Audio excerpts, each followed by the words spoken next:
gražiai naudojasi ta proga, kad mamos nėra namie, išausi jis garderobą. Iš eilės matuojasi visus mano rūbus ir maivausi prieš veidrodį linguodama klubais kambarys. Svajonėse pavirsta rūmais, o mamos suknelis madingiausius kostiumais.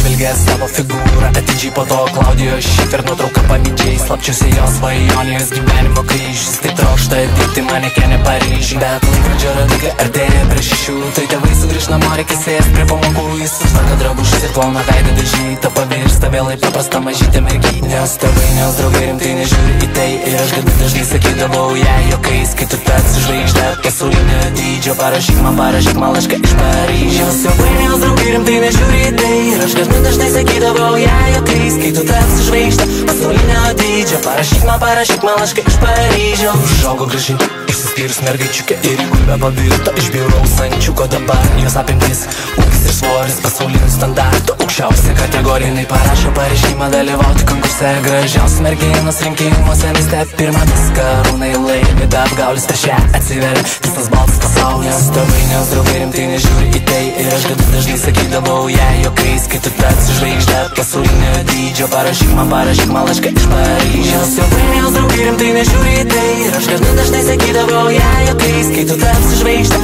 pasaulinio dydžio. Parašyk man laišką iš Paryžiaus. Linksma gražiai užsispyrus mergytė išvažiuoja į Paryžių karjeros daryti su manim. Atsisveikindama ašarą braukiai, nežino kas jos svetimų šaly laukia. Granatė, o pašto dėžutė tuščia, ji pamiršo vieną mane čia taip niekada.